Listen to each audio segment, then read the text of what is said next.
Hello friends, all of you are welcome in your YouTube channel Let's Crack Judiciary, and today we will discuss the important rules of the orders of CPC, which talks about the certain time limit fixed by the court to doing certain work, and in some rules some imprisonment is also there. So let's discuss. इसमें सबसे पहला rule है rule 1 of order 5 summons.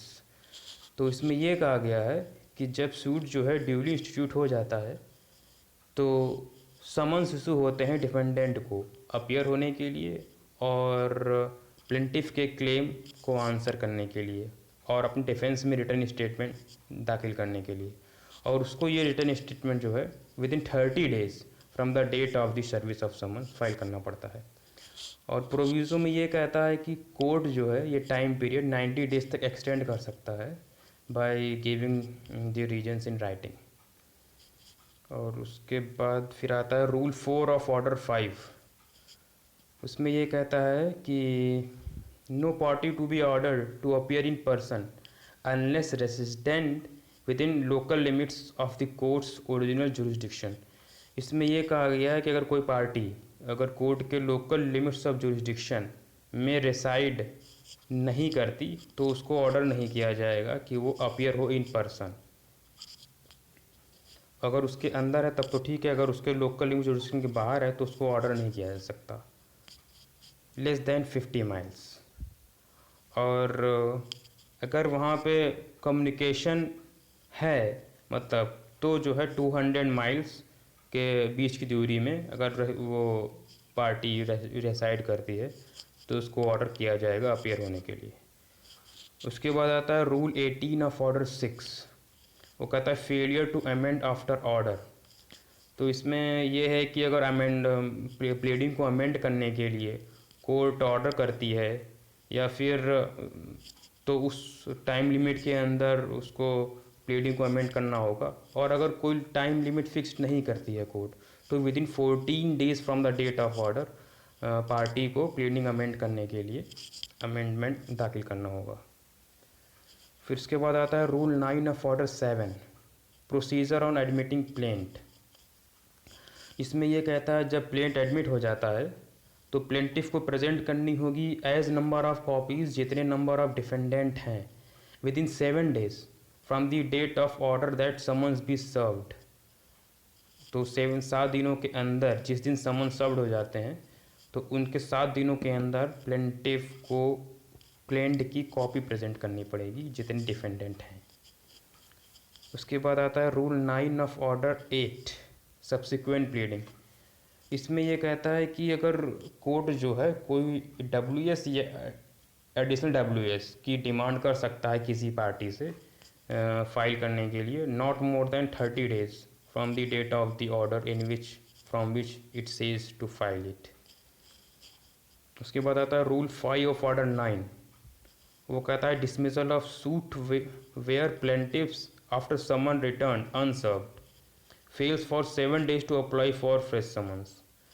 तो इसमें यह कहता है कि अगर डिफेंडेंट को समन जारी किए गए और वो रिटर्न हो गए अनसर्व्ड और प्लेंटिफ 7 दिनों के अंदर फ्रेश समन अप्लाई नहीं करता है, फ्रेश समन के लिए अप्लाई नहीं करता है तो जो है कोर्ट उस केस को डिसमिस कर देगा। फिर आता है रूल 8 ऑफ ऑर्डर 11। ऑर्डर 11 बात करता है डिस्कवरी एंड इंस्पेक्शन के बारे में। इसमें कहता है interrogatories shall be answered by affidavit to be filed within 10 days. तो इंट्रोगेटरीज वो होती हैं कि एक इसका हिंदी मतलब होता है प्रति प्रश्न। इसका मतलब ये होता है इसमें कुछ एक सेट फॉर्म्स ऑफ क्वेश्चंस होते हैं जो एक पार्टी दूसरी पार्टी से एग्जामिनेशन के पर्पज से मांगती है कि उसका आंसर दे, और उसमें ये भी लिख देती है कि इन क्वेश्चंस का आंसर जो है इन प्लेंटिफ 1 या डिफेंडेंट प्लेंटिफ 2 या फिर डिफेंडेंट 1 डिफेंडेंट 2 के द्वारा दिया जाएगा। और तो उसमें जो है उसमें यह कहा गया है कि जो इसका जो आंसर होगा वो एफिडेविट के द्वारा फाइल किया जाएगा और विद इन 10 डेज इसको फाइल करना होगा जिस दिन ये फाइल की जाती है इंट्रोगेटरीज।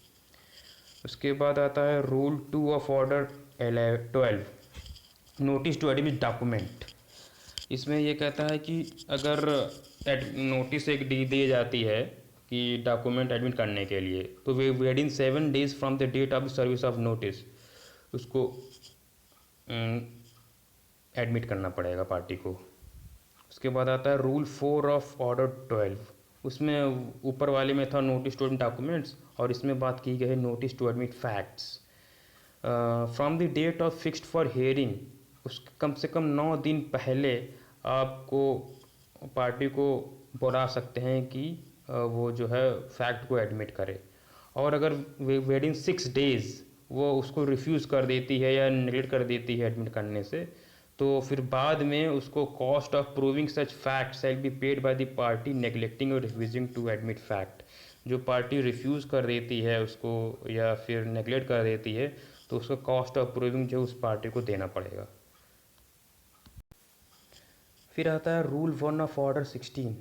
ऑर्डर 16 बात करता है summoning and attendance of witnesses. तो इसमें जो है list of witnesses and summon to witnesses कब तक देने होंगे, इसमें कोर्ट कहता है कि not later than 15 days from the date on which issues are settled. तो जब इशू सेटल्ड हो जाएंगे उसके not later than 15 days parties को एक लिस्ट ऑफ विटनेसेस देना पड़ेगा जिनको प्रोड्यूस करना चाहती है, या फिर जो एविडेंस देना चाहते हैं, या फिर जो डॉक्यूमेंट्स को प्रोड्यूस करना चाहते हैं। और समन सर्व करने के लिए उसको लिस्ट देनी पड़ेगी, इन विटनेसेस को हमें समन इशू करवाना है, तो उसको जो 15 days के अंदर आपको फाइल करना पड़ेगा कितने नंबर ऑफ़ विटनेसेस हैं। उसके बाद आता है रूल 6A ऑफ ऑर्डर 20, जो बात करता है प्रिपरेशन ऑफ डिक्री की। तो इसमें एक है within 15 days from the date on which the judgment is pronounced, court को जो है डिक्री प्रिपेयर करनी होगी। फिर आता है रूल 84 ऑफ ऑर्डर 21, जो कहता है deposit by purchaser and resale on default. इसमें जब एग्जीक्यूशन में प्रॉपर्टी जब सेल हो जाती है, तो जो परचेज़र होता है उसको डिपॉजिट करना पड़ेगा 25% of the amount of purchase money to the officer conducting sale. और अगर ये नहीं होता है तो वो जो है प्रॉपर्टी जो है फिर से सेल कर दी जाएगी। फिर आता है रूल 85 ऑफ ऑर्डर 21, जो कि कहता है time for payment in full of purchase money. तो उसमें जब वो प्रॉपर्टी जो है सेल में, एग्जीक्यूशन के सेल में परचेज़ कर ली जाती है, तो within 15 days from the sale of property court में जो है उसकी पूरी परचेज मनी सबमिट करनी होगी। फिर आता है रूल 106 ऑफ ऑर्डर 22, जो कि कहता है setting aside of the order past x party. तो इसमें ये कहा गया है जो 105 में ऑर्डर 21 में जो रूल उसमें जो ऑर्डर होते हैं, अगर उसके खिलाफ़ कोई एप्लीकेशन डालनी है तो within 30 days from the date of the order उसको जो है फाइल करना पड़ेगा। फिर आता है रूल 3 ऑफ ऑर्डर 37, वो कहता है procedure for appearance of defendant in summary procedure. तो ये ऑर्डर 37 जो है समरी प्रोसीजर के बारे में डील करता है। जो नॉर्मल केसेस होते हैं, नॉर्मल सूट होते हैं, उसमें within 30 days from the date issue of service of summons जो है डिफेंडेंट को अपीयर होना होता है। लेकिन जो समरी प्रोसीजर होता है उसमें within 10 days of service of summon जो है डिफेंडेंट को अपीयर होना होता है। उसके बाद आता है रूल 4 ऑफ ऑर्डर 38, जो कहता है procedure where defendant fails to furnish security.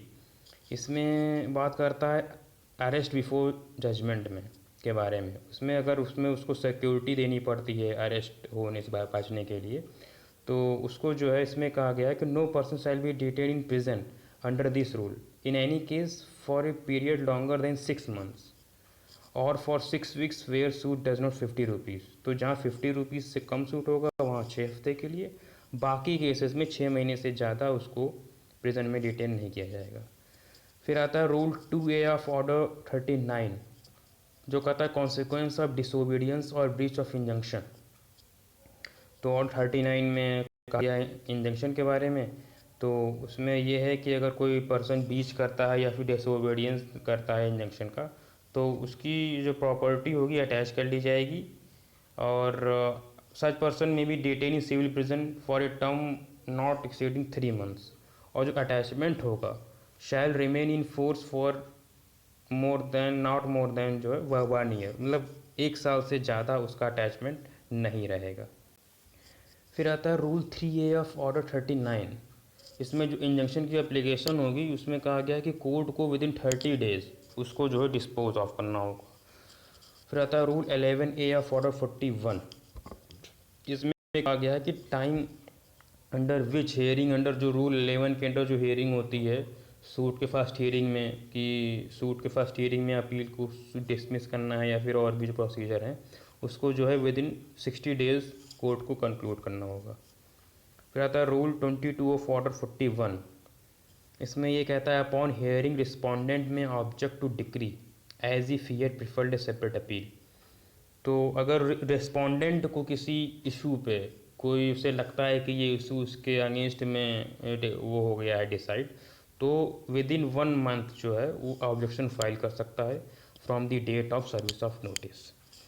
तो ये थे कुछ इंपॉर्टेंट रूल्स जिसमें कुछ टाइम लिमिट प्रिस्क्राइब है और या फिर इम्प्रिजनमेंट है।